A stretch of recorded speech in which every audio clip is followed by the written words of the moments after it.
السلام عليكم ورحمة الله تعالى وبركاته. الحمد لله رب العالمين والعاقبة للمتقين والصلاة والسلام على أفضل الأنبياء والمرسلين وعلى آله وأصحابه وأزواجه وذرياته وأهل بيته وأتباعه أجمعين. أما بعد، فقد قال الله تعالى في القرآن العظيم وفي الفرقان الحميد: إن الله لا يستحيي أن يضرب مثلا ما بعوضة فما فوقها فأما الذين آمنوا فيعلمون أنه الحق من ربهم. صدق الله العلي العظيم. قال نبينا صلى الله عليه وسلم: لو كانت الدنيا تعدل عند الله جناح بعوضة ما سقى كافرا منها شربة ماء. وصدق رسول الله صلى الله عليه وسلم. எல்லா புகழும் புகழ்ச்சியும் ஏக இறையோனாகிய வல்லோன் அல்லாஹுக்கு சுப்ஹானஹு வ தஆலா ஒருவனுக்கு உரித்தாகட்டுமாக. அவனது இறுதி தூதர் காத்தமுன் நபி முஹம்மது ஸல்லல்லாஹு அலைஹி வஸல்லம் அன்னவர்கள் மீதும் அன்னாரது வாழ்க்கை வழிமுறைகளை தங்களது வாழ்வின் எல்லா நிலைகளிலும் கடைபிடித்து வந்த உத்தம சத்திய சஹாபாக்கள், தாபிஈன்கள், தபஅ தாபிஈன்கள், அக்தாபுகள், அவுலியாக்கள், நல்லோர்கள், நாதாக்கள், மேலும் உலகளாவிய முஸ்லிம்கள் குறிப்பாக இந்த ஜும்ஆவிற்கு வருகை தந்த இன்னும் வரவிருக்கின்ற நம் அனைவர்கள் மீதும் வல்லோன் அல்லாஹ்வின் அன்பும் அருளும் என்றென்றும் நிறைவாக உண்டாவதாக. ஆமீன். அன்பிற்குரிய அல்லாஹ்வின் நல்லடியார்களே, பொதுவாக நமது வாழ்க்கையை பொறுத்தவரை நாம் ஒரு மனிதரை கண்ணியத்திற்குரியவராக, சிறப்பானவராக நாம் கருதுகின்றோம். அவரது கருத்துக்களை நாம் மிக அவசியமானதாக செவிமடிக்கின்றோம், செவிதாழ்த்து கேட்கின்றோம் என்கின்ற ஒரு நிலையில் ஒரு மனிதரை நாம் அவ்வளவு உயர்வாக மதிப்பிடுகின்ற பொழுது, அவ்வளவு உயர்வாக கருதுகின்ற பொழுது, அவரது புறத்திலிருந்து ஒரு சில வார்த்தைகள் மிக குறைவான மதிப்பீட்டை பெற்றுத்தரக்கூடிய ஒரு வார்த்தைகள் வெளிப்படும் என்று சொன்னால் அந்த மனிதனுடைய மதிப்பீடு என்பது எவ்வளவு குறைந்ததாக நம்மால் பார்க்க முடியும் என்பதை நாம் யோசித்துக் கொள்ளலாம். குர்ஆன் உண்மையிலேயே இதற்கு நிகரான ஒரு வேதம் என்பது, இதற்கு நிகரான ஒரு புத்தகம் என்பது உலகத்தில் வேறு யாராலும் கொண்டு வர முடியாத ஒரு உன்னதமான வேதம்தான் அல் குர்ஆன் என்பது.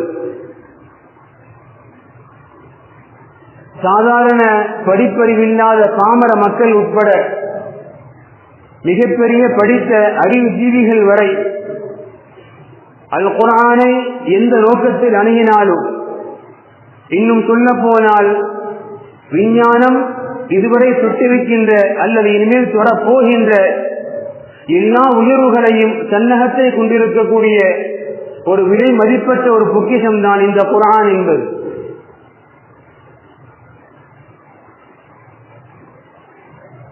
அல்லாஹ் ரப்பல் ஆலமீன் திருமறையில் அடியார்களுடைய குணங்கள் எப்படி இருக்க வேண்டும் என்பதாக அல்லாஹ் நலன்களை குறித்து அல்லாஹ் பேசியிருக்கின்றான். முன்வாழ்ந்த சமுதாயத்தினுடைய மக்களுடைய இயல்புகள் நிலைகளை குறித்து அல்லாஹ் பேசியிருக்கின்றான். அறிவு சார்ந்த விஷயங்களை குறித்து அல்லாஹ் பேசியிருக்கின்றான். இப்படியெல்லாம் பேசி வரக்கூடிய ரப்பல் ஆலமீன் அல் குர்ஆனில் சில இடங்களில் மனிதர்களுக்கு அல்லாஹ் சில படைப்பினங்களை கொண்ட அல்லாஹ் ஓமையாகவும் அல்லாஹ் பேசியிருக்கிறான். அதில் அல்லாஹ் ஓமையாக பேசித்தரக்கூடிய சில உயிரினங்கள் அல்லாஹ் குர்ஆன்ல இங்கே அல்லாஹ் உதாரணப்படுத்துறான். எதற்கு, யாருக்கு என்று சொன்னால், இறைவன் அல்லாதவர்களை, மனிதனால் படைக்கப்பட்ட சில படைப்புகளை யார் யாரெல்லாம் தெய்வங்களாக தெய்வீகமாக பார்க்கின்றார்களோ அந்த படைப்புகள் மிக மிக பலகீனமானது என்பதை உணர்த்தக்கூடிய இடத்தில் அல்லாஹ் ரப்புல் ஆலமீன் அல்லாஹ் உதாரணப்படுத்துறான்.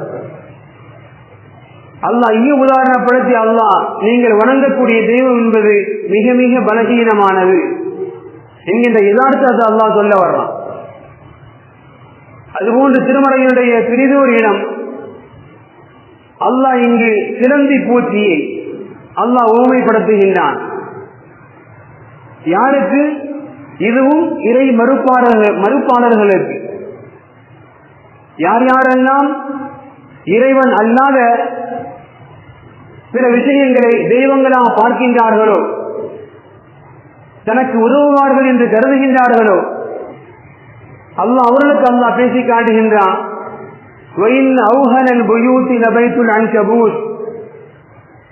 நிச்சயமாக வீடுகளில் மிக மிக பலகீனமான வீடு சிலந்தியுடைய வீடு. ஆனா சிலந்தி நினைச்சுக்குமா, நாம் ஒரு மிகப்பெரிய மாளிகையை கோட்டையை கட்டிட்டோம், பாதுகாப்பா இருப்போம். அதுபோன்றுதான் இறைவன் அல்லாதவர்களை யார் தெய்வங்களாக ஏற்றுக்கொண்டார்களோ அவர்களுடைய நம்பிக்கையும் அப்படித்தான். அவங்க நினைக்கிறாங்க நாம பலசாலியான கடவுளை நாம் வச்சிருக்கோம் என்று. ஆனால் சிலந்தியுடைய எண்ணத்தை போன்றுதான் அது அல்லாஹ் உதாரணப்படுத்துறான். இப்படி திருமறையினுடைய பல்வேறு இடங்களில் அல்லாஹ் ரப்புல் ஆலமீன் மனிதன் அற்பமாக, மனிதன் அவைகளை ஒரு பொருட்டாகவே மதிக்காத சில உயிரினங்களை அல்லாஹ் உதாரணப்படுத்தி மாற்றார்களுடைய அந்த கடவுள் நம்பிக்கைக்கு அல்லாஹ் உதாரணமா சொல்லி தர்றான். நம்மை பொறுத்தவரை குர்ஆன் ஒரு மிகப்பெரிய வேத நூல். அது கியாமத்து வரை வரக்கூடிய எல்லா விதமான கேள்விகளுக்கும் பதில் தரக்கூடிய நூல். இது நாம் சொல்லிக் கொண்டிருக்கின்றோம். அப்ப இந்த வசனங்கள் இறங்குகின்ற பொழுது யூதர்கள் கேலியாக கிண்டலாக ரசூலுல்லாஹ்வுக்கு பேசினாங்க. அண்ணன் பெருமானார சபைக்கு வந்து கேலி செய்வாங்க. என்ன செய்வாங்க? இந்த ஆயத்தை ஓதி காட்டி சிரிப்பாங்க. இந்த ஆயத்துகள் இறங்குகின்ற பொழுது இந்த ஆயத்தை ஓதி சிரிப்பாங்க. சிரிச்சிட்டு சொல்லுவாங்க, மா இசுபிஹு ஹாதா கலாமுல்லாஹ் ஃபகஅன்னஹுமா யரவுன தம்சீல பிஹா ஐபா. இத போல சின்ன சின்ன ஒரு பிராணியவா அவங்க இறையை விட்டுக்க மாட்டாங்க. இதெல்லாம் போய் உதாரணமா பேசுறாங்க. இத குர்ஆன். குர்ஆன் ஒரு மிகப்பெரிய வேத நூலாக, அறிஞர்களுக்கு சவால்விடக்கூடிய ஒரு நூலாக இப்படியெல்லாம் பார்க்கப்படக்கூடிய குர்ஆனே, அந்த குர்ஆன்ல அவங்க இறைவன் இது போன்று யாராலும் மதிக்கப்படாத அற்ப பிராணிகளை குறித்தெல்லாம் பேசுறாங்க என்பதாக கேலி செய்து சிரிக்கிறான். அல்லாஹ் ரப்புல் ஆலமீன் அவர்களுக்கு பதில் தரக்கூடிய ரீதியில் திருமறையில் அல்லாஹ் மற்றொரு வசனத்தை அல்லாஹ் இறக்கி வைத்தான்.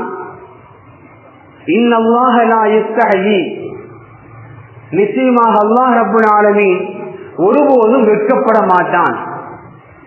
நிச்சயமாக அல்லாஹ் ரப்புல் ஆலமீன் ஒருபோதும் வெட்கப்பட மாட்டான். எதற்கு?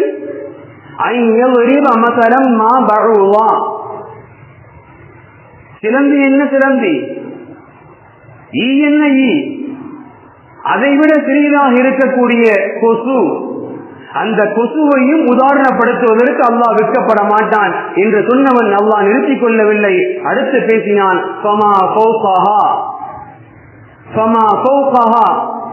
அதைவிட உருவத்தில் சிறிதாக ஒன்று இருந்தாலும் அதனையும் ஊமைப்படுத்துவதற்கு அல்லாஹ் வெட்கப்பட மாட்டான். குர்ஆன் என்பது அல்லாஹ் சொல்ல வரக்கூடிய செய்திகள், உண்மைகள், யதார்த்தங்கள். எனவே அந்த யதார்த்தத்தை எப்படியும் எதை கொண்டும் அல்லாஹ் ஊமைப்படுத்துவான். அப்படி ஊமைப்படுத்துவது உங்களது பார்வையில் அற்பமாக, சொற்பமாக, மதிக்கவே படாத ஒரு பொருளாக, ஒரு பிராணியாக இருந்தாலும் அதையும் கொண்டு அல்லாஹ் ஊமைப்படுத்துவதற்கு ஒருபோதும் உங்கள் இறைவன் வெட்கப்பட மாட்டான் என்பதாக அல்லாஹ் ரப்புல் ஆலமீன் மிக தெளிவாக அல்லாஹ் திருமறையில அவருடைய கேள்விக்கு அல்லாஹ் மறு வசனமாக அல்லாஹ் இறக்கி வைக்கிறான். அல்ஹம்துலில்லாஹ், நாம் எல்லாம் ஈமான்தாரிகள். கண்டிப்பாக குர்ஆனுடைய எந்த ஒரு கூற்றும், எந்த ஒரு சொல்லும் அது கண்டிப்பாக நமது ஈமானுக்கும் நமது மறுமைக்கும் அது வெற்றியை தேடித் தருவதாகத்தான் இருக்குமே தவிர ஒருபோதும் அது கேலிக்கோ கிண்டலுக்கோ அல்லாஹ் சொல்லி தந்திருக்க மாட்டான் என்பது நமது அழிக்க முடியாத, அசைக்க முடியாத நம்பிக்கைகள் அவைகள். அல்லாஹ் சொல்றாங்க, சிலந்தி இல்லை, ஈ இல்லை, அதை விட குறைவாக இருக்கக்கூடிய கொசுவையும் உதாரணப்படுத்துகிற அல்லாஹ் தஆலா இந்த ஆயத்திற்கு கீழாக விளக்கம் எழுதி தரக்கூடிய இமாம்கள் உண்மையிலேயே கொசு அற்பத்திலும் அற்பம், உலக படைப்புகளிலேயே மிக மிக பலகீனமான ஒரு படைப்பு என்பது கொசுதான். அந்த கொசுவை அல்லாஹ் முன்னிலைப்படுத்தி உதாரணப்படுத்தி அல்லாஹ் சொல்லுகின்றான் என்று சொன்னால் அதை நாம் யோசிப்பதற்கு, சிந்திப்பதற்கு விஷயங்கள் இருக்கின்றது என்பதாக இமாம்கள் இந்த ஆயத்திற்கு சில விஷயங்களை எழுதுவாங்க. அதுல முதல் விஷயம், இப்பொழுது ஓதி இந்த வசனம் இருக்குல்ல, அல்லாஹ் கொசுவை உதாரணப்படுத்தக்கூடிய இந்த வசனம், இது திருமறையுடைய முதல் ஜுஸூல வருது. சூரா பக்கராவில், திருமறையுடைய முதல் ஜுஸூ சூரத்துல் பக்கராவில் இந்த வசனம் வருது. அல்லாஹ் ரப்பல் ஆலமீன் திருமறையுடைய கடைசி ஜுஸூ 30ஆம் ஜுஸூ, அதில் மிக சின்ன சூரா 105வது சூரா சூரத்துல் ஃபீல், யானை என்கின்ற பெயர். குர்ஆனுடைய முதல் ஜுஸூல அல்லாஹ் கொசுவை சொல்றான், குர்ஆனுடைய கடைசி ஜுஸூல அல்லாஹ் யானையை சொல்றான். எதுங்க பெருசு? எது பெருசு? யானை எவ்வளவு பிரம்மாண்டம், அது பிரம்மாண்டத்தை அல்லாஹ் கடைசியில சொல்றான். அற்ப கொசு அல்லாஹ் முதல் ஜுஸூல அல்லாஹ் சொல்றான். இமாம்கள் சொல்றாங்க, அல்லாஹ் ரப்பல் ஆலமீன் ஆரம்பத்தில் கொசுவையும் பின்னால் யானையையும் அல்லாஹ் சொன்னதற்கு மத்தியில் மிகப்பெரிய ஒற்றுமைகள் இருக்குதுங்கிறாங்க இமாம்கள். என்ன ஒற்றுமை தெரியுமா? இமாம்கள் சொல்றாங்க, பொதுவாக யானை நான் பார்த்திருப்ப உணவு இப்படிங்க சாப்பிடும். யானை தன்னுடைய உணவு எப்படி சாப்பிடும்? யார் எதை கொடுத்தாலும் தும்பிக்கையில வாங்கிதான் தனது உணவை உட்கொள்ளும். கொசு எப்படிங்க தான் உணவை தேடும்? கொசு தனது உணவை எப்படி தேடும்?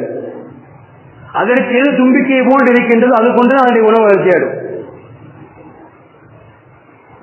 இது இரண்டு படைப்புகளுக்கு மத்தியில் இருக்கக்கூடிய ஒற்றுமை. அதுபோன்று இமாம்கள் அடுத்து சொல்லுவாங்க, இரண்டுக்கும் உண்டான மற்றொரு படிப்பை நாம் யோசிக்கணும். யானைக்கு என்னென்ன உறுப்புகள் எல்லாம் இருக்கின்றதோ, தும்பிக்கையிலிருந்து தந்தத்திலிருந்து என்னென்ன உறுப்புகள் எல்லாம் யானைக்கு இருக்கின்றதோ அத்தனை பிரம்மாண்ட படைப்பாகி அதே போன்று அற்ப கொசுவாகி அந்த கொசு இருக்கும் அல்லாஹ் ரப்பல் ஆலமீன் யானைக்கு இருக்கக்கூடிய அத்தனை உறுப்புகள் அல்லாஹ் கொடுத்திருக்கிறாங்கிறான் இமாம்கள், அறிஞர்கள். பிரம்மாண்ட படைப்பு யானை. அந்த யானைக்கு அதனுடைய உடல் வலிமைக்கு என்னென்ன தேவையோ அதை கொடுத்த ரப்பல் ஆலமீன் அற்ப கொசுவாகி அந்த படைத்திருக்கும் யானையை போன்றே அல்லாஹ் உறுப்புகளை படைத்திருக்கிறான். இது இரண்டுக்கு மத்தியில் உள்ள ஒற்றுமைங்கிறாங்க இமாம்கள். அதுபோன்று இமாம்கள் அல்லாஹ் ரப்பல் ஆலமீன் கொசுவை உதாரணப்படுத்தியது இந்த சமூகம் சிந்திப்பதற்கும் யோசிப்பதற்கும் உண்டான நிறைய விஷயங்கள் உண்டு என்பதாக அறிஞர்கள் சில விஷயங்கள் நமக்கு சொல்லித் தருவாங்க. இந்த அளவுக்கு சொன்னா உண்மையிலேயே அப்படிப்பட்ட ஒரு படைப்பை நாம் யோசிக்க கூட முடியாது. கொசு அற்பமான படைப்பு. ஆனால் அந்த படைப்பை குறித்து யோசிப்போம் என்று சொன்னால் அறிஞர்கள் சொல்லக்கூடிய விஷயங்களை யோசித்தா அவ்வளவு பெரிய அற்புதங்கள், ஆச்சரியங்கள். முதல் விஷயம்,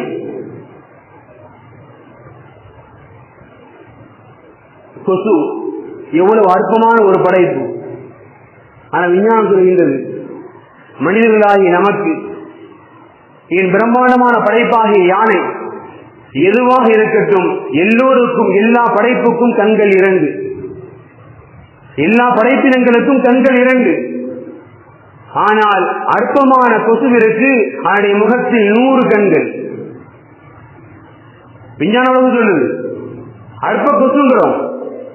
ஆனால் அதனுடைய முகத்தில் 100 கண்கள் உண்டு விஞ்ஞானம் சொல்லி தருகின்றது.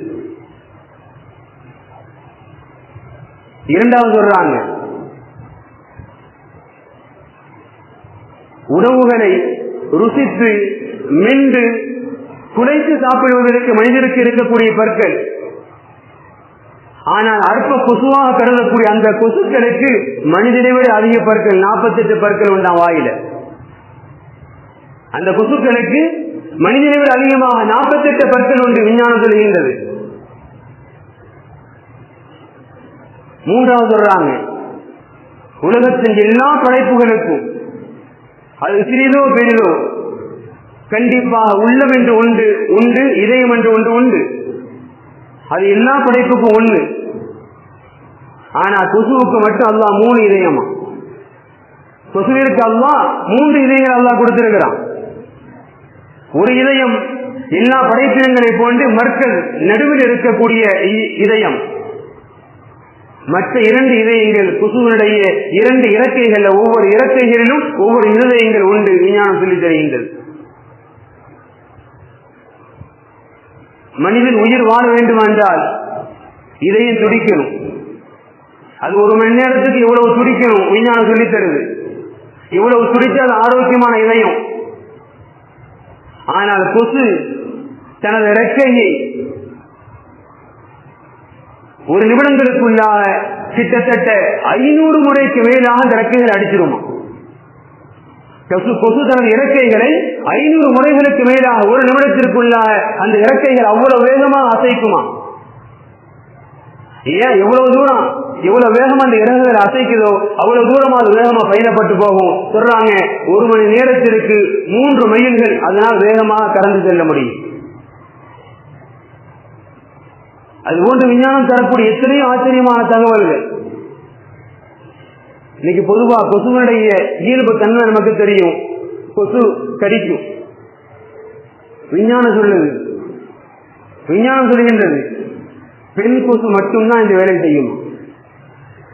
பெண் கொசு மட்டும்தான் கடிக்கக்கூடிய இரத்தத்தை உறிஞ்சக்கூடிய செயல்பாடு இருக்குல்ல, இது பெண் கொசுக்கு மட்டும்தான்.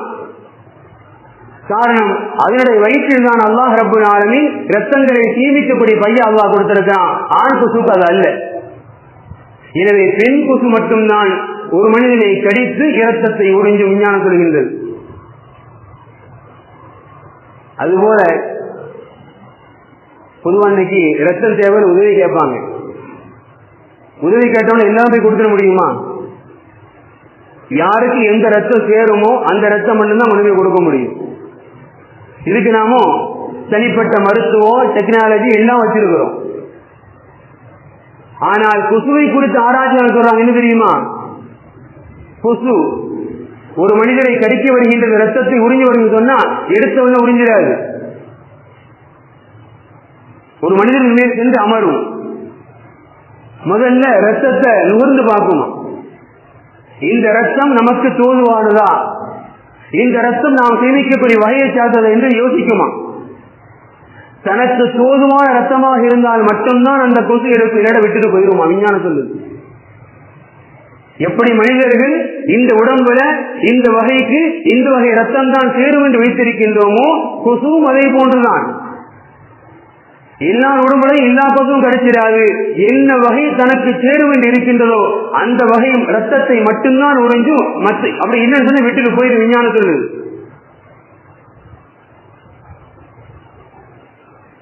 இன்னும் விஞ்ஞானம் ஆச்சரியமான விஷயங்களை எடுத்து சொல்லுது. பொதுவா ஒரு மனிதர்கிட்ட நாம ரத்தம் எடுக்கணும், எப்படி முடியும்? மருத்துவமனைக்கு சிரிஞ்சு வச்சு எடுக்குது. சாதாரணமா ஒருவரை அடித்து காயப்படுத்தினால் ரத்தம் எடுக்க முடியும். சில நேரங்கள் அந்த காயம் உடல் எலும்புகளை கூட பலகீனப்படுத்தினா முடிச்சிடலாம். ஆனா கொசு எங்கேயாவது ரத்தம் எடுக்க யாரையா காயப்படுத்தி இருக்குதா? கொசு ரத்தம் எடுக்க யாரையாவது காயப்படுத்தி இருக்குதா? அதனுடைய முறைகள் விஞ்ஞானம் தெரிகின்றது. அல்லாஹ் கற்றுக் கொடுத்திருக்கக்கூடிய முறை இதுபோல இன்னும் விஞ்ஞானம் முயற்சியது. கொசுவே அறுப்போம், அது ரத்தம் உறிஞ்சக்கூடிய அந்த காம்பு என்பது கொம்பு என்பது எப்படி இருக்கும்?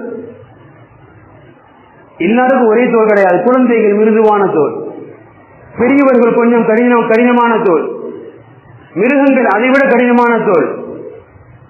ஆனால் அதே கொசுதான், அதே கொசுதான், அதற்கு இருக்கக்கூடிய அதே துளையிடுதல் தான். குழந்தைக்கும் அதே இதுதான், பெரிய மனிதர்களுக்கும் அதுதான், கடின தோல் கொண்ட மிருகங்களுக்கும் அதுதான். அல்லாஹ் ரப்பல் ஆலமீன் அதற்குண்டான வலிமை அல்லாஹ் அப்படி கொடுத்திருக்கிறான். யாராக இருந்தாலும் பொதுவா மனிதன் என்ன செய்யணும்? மண்ணு கையால தோண்டிடலாம், கல்லு கடப்பார வேணும், பில்டிங்கு அதுவும் பத்தாது, ஜேசிபி மிஷின் வேணும். ஆனால் ஒரு கொசு எவ்வளவு கடினமாக இருந்தாலும் தனது துளையிடுதலை கொண்டு மட்டுமே அதிலிருந்து இரத்தத்தை உறிஞ்சக்கூடிய அளவுக்கு அல்லாஹ் அதற்குண்டான வலிமையை கொடுத்திருக்கிறாங்க. அதுபோல கொசுவிற்கு அல்லாஹ் கொடுத்திருக்கக்கூடிய சிறப்பை விஞ்ஞானம் சொல்லுது. ஈரமான இடமோ குறைந்த இடமோ காய்ந்த இடமோ எந்த இடமாக இருந்தாலும் கொசுவால் தன்னை நிலைப்படுத்திக் கொள்ள முடியும். அப்படிப்பட்ட ஒரு தன்மை அல்லாஹ் அதை கால்களில் கொடுத்திருக்கான். அப்படிப்பட்ட ஒரு தன்மை அல்லாஹ் அதை கால்களில் கொடுத்திருக்கான். விஞ்ஞானம் சொல்லுது. கொசுவனுடைய அதிகபட்ச ஆயுட்காலமே வெறும் 30 நாள். கொசுவனுடைய அதிகபட்ச ஆயுட்காலம் 30 தினங்கள். அதுல கொசு இரத்தத்தை உறிஞ்சுவதற்கு ஒரு துகளை நுழைக்கவில்லை. விஞ்ஞானம் சொல்லுது அதுல 6 கத்திகள் போன்று இருக்குமா. அதான் இருக்கிறது ஒண்ணு, அதுல 6 கத்திகள் போன்ற துளைகள் இருக்குமா. முன் இருக்கக்கூடிய 4 துளைகளும் ஒரு மனிதனுடைய தோலுக்கு ஏற்ப விசாலப்படுத்தி காயப்படுத்த ரத்தத்தை உறிஞ்ச இடத்தை ஏற்படுத்தி கொடுக்குமா. பின்னால் இருக்கக்கூடிய 2 கத்திகளை போன்ற துளைகள் ரத்தத்தை சேமித்து அனுப்புமா. இப்படிப்பட்ட பல்வேறு விதமான ஆச்சரியங்களை உள்ளடக்கிய ஒரு படைப்பு தான் இந்த கொசு. இதை மனித சமுதாயம் உணர்ந்து கொள்ள வேண்டும். எனவேதான் அல்லாஹ் ரப்பல் ஆலமீன் திருமறை விஞ்ஞானமே வியக்கக்கூடிய, அறிஞர்களை வியக்கக்கூடிய ஒரு நூலாக இருந்தாலும் அந்த நூலிலும் அல்லாஹ் கொசுவை குறித்து பேசுகின்றான் என்று சொன்னால் மனிதா சிந்தித்துக்கொள். அற்பம் என்று கருதி விட்டுவிடாதே. உன்னை விட வியக்கத்தகுந்த எத்தனையோ விஷயங்கள் அற்பமாகிய அந்த கொசுவிலும் உண்டு என்று சிந்திப்பதற்குத்தான் அல்லாஹ் ரப்பல் ஆலமீன் கொசுவை திருமறை நமக்கு உதாரணமாக அல்லாஹ் சொல்லித் தருகின்றான். இவங்க நமக்கு சொல்லித் தருவாங்க. பொதுவா மனிதனுடைய இயல்பு தன்மையே நாம் ஒருத்தரை மதிக்கணும்னு சொன்னா ஒண்ணு நமக்கு ஈக்குவலா இருக்கணும், இது நம்மளோட குவாலிட்டியா இருக்கணும். மனிதனுடைய இயல்பு என்னங்க? நான் ஒருத்தர்கிட்ட பேசணும், நான் ஒருத்தர் நெருங்கணும்னு சொன்னா ஒன்னு அவரை ஈக்குவலா இருக்கணும், இல்ல என்னோட ஹையா இருக்கணும். அவரை தான் நான் பிரெண்டா படிப்பேன், கீழே உள்ளவன மதிக்க மாட்டேன். மனிதனுடைய இயல்பு. அல்லாஹ் சொல்றான், அற்போன் எதையும் விட்டுறாத, அற்பம் என்று உலகத்தில் எதையும் விட்டு விடாது. நான் படைத்த எல்லா படைப்பிலும் எல்லா பொருளிலும் உனக்கு சிந்திப்பதற்கு நீ படிப்பினை பெறுவதற்கு உண்டான விஷயங்கள் உண்டு, மனிதா மறந்து விடாதே என்பதை உணர்த்தத்தான் அல்லாஹ் ரப்பல் ஆலமீன் கொசு அற்பம் என்கின்றோம். அந்த அற்பத்திலும் நீ யோசிப்பதற்கு சிந்திப்பதற்கு உனக்கு நிறைய விஷயங்கள் உண்டு என்பதை அல்லாஹ் உணர்த்துகின்றான் என்பதாக இமாம்கள் சொல்லித் தருவாங்க. இது இந்த படைப்புகளை பார்த்து நாம் அதிசயப்படுவதற்கு, ஆச்சரியப்படுவதற்கு, இந்த படைப்புகளிலிருந்து அது குர்ஆனும் அண்ணனும் பெருமானாரும் சில பெற வேண்டிய பாடங்களை, படிப்பினைகளை இந்த உம்மத்திற்கு சொல்லித் தருவார்கள். முதல் பாடம் ரபியா பின் அனஸ் என்று சொல்லக்கூடிய தாபியை சொல்லித் தருவாங்க. கொசுவிலிருந்து நாம் பெற வேண்டிய பாடம் என்ன தெரியுமா? இன்னல் பரூவத தஹ்யா மா ஜாத் ஃபைதா தமினத் மாதத். கொசு உட்கார்ந்து ரத்தத்தை உறிஞ்சும். சில நேரம் நம்ம உணராம இருப்போம். அது மனிதன் கண்டு கணிச்சு உறிஞ்சிக்கிட்டே இருக்கும் ரத்தத்தை. நாம பார்த்த உடனே அடிச்சிருவோம். ரவி நான் சொல்றாங்க, கொசுவிற்கு உண்டான இயல்பு என்ன தெரியுமா? கொசு எப்பொழுதெல்லாம் பசித்திருக்குமோ அப்பொழுதெல்லாம் உயிரோடு இருக்கும். எப்போதெல்லாம் வயிறு ரொம்ப நிரம்பிடுமோ ஒண்ணு அதுவா வெடிச்சு செத்துரும், இல்ல அதான் அந்த இடத்தை விட்டு அசைய முடியாது, இல்ல நாம கொன்னுருவோம். கொசு பசித்திருந்தால் உயிரோடு இருக்கும், முழுக்க முழுக்க வயிறு நிரம்பினால் அது மரித்துவிடும். இமாம்கள் சொல்றாங்க, ஒரு மூமினுக்கு அல்லாஹ் தரக்கூடிய பாடம் கொசுவின் மூலமாக, மூமின் அடியானே, உன்னை உலகில் படைத்திருக்கின்றேன், உலகத்தில் உன்னை வாழ செய்திருக்கின்றேன், நீ வாழ்வதற்கு உலகத்தில் எல்லா வசதிகளும் எல்லா வாய்ப்புகளும் தேவை. ஆனால் இந்த வசதிகளை வாய்ப்புகளை பெற்றுக்கொண்டு இதுதான் உலகம் என்று இங்கே நம்பிவிடாதே. கிடைக்கிற வரைக்கும் எடுத்துக்கிட்டே இருந்து சொன்னா வயிறு நிரம்பிடும், வெடிச்சிடும்.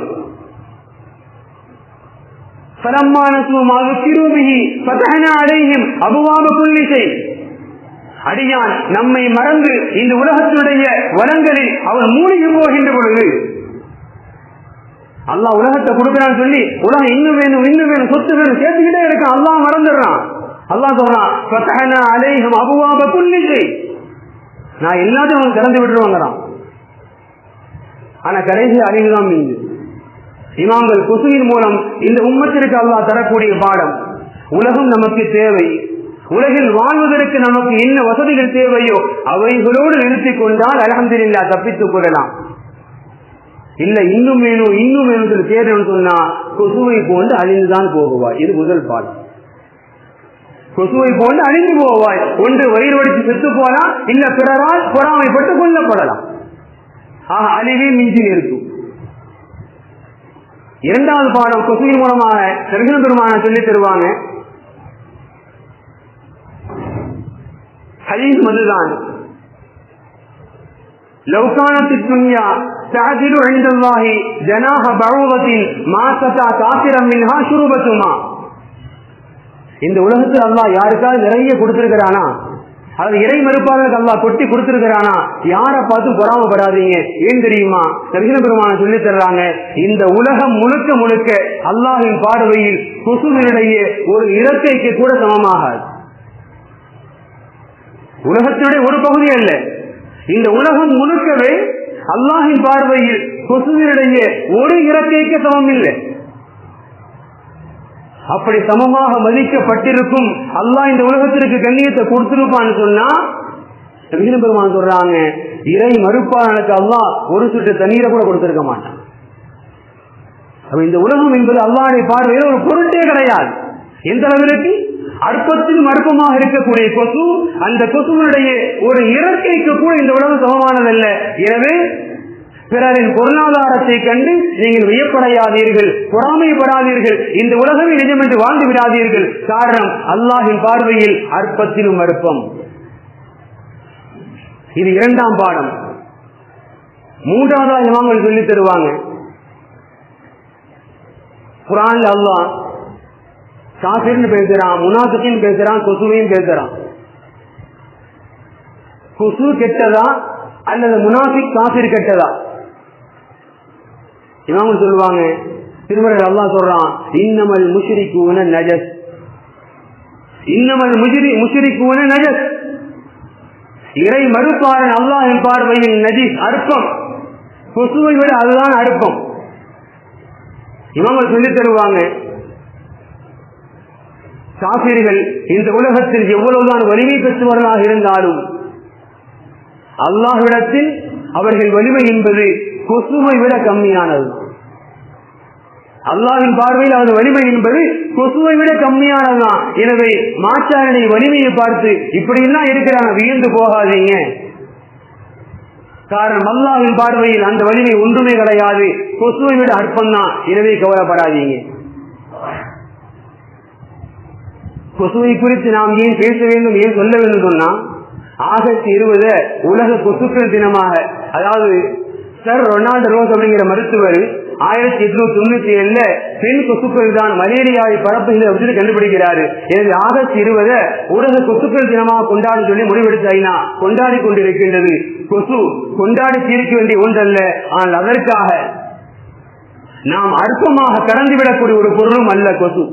அல்லாஹ் ரப்பல் ஆலமீன் உலகத்தினுடைய பிரம்மாண்டங்கள் அல்ல, அற்ப படைப்புகளை கொண்டும் கூட ஈமான்தாரிகளுக்கு அல்லாஹ் ஓமைப்படுத்துவான். அதிலிருந்து பாடங்களை வைத்திருக்கிறான் என்ற யதார்த்தத்தை இமாம்கள் இந்த ஆயத்தின் பின்புலமாக நமக்கு சொல்லித் தருவார்கள். அல்லாஹ் ரப்பல் ஆலமீன் கூறியதை போன்று அவன் கூறக்கூடிய அனைத்திலிருந்தும் அதனுடைய யதார்த்தங்களை உண்மைகளை விளங்கி வாழக்கூடிய உண்மை முஸ்லிம்களாக அல்லாஹ் உங்களையும் என்னை ஆசிரியர் புரிவானாக. வாஹிரு தஅவானா அல்ஹம்துலில்லாஹி ரப்பில் ஆலமீன். அஸ்ஸலாமு அலைக்கும் வரஹ்மத்துல்லாஹி தஆலா வ பரகாத்துஹு.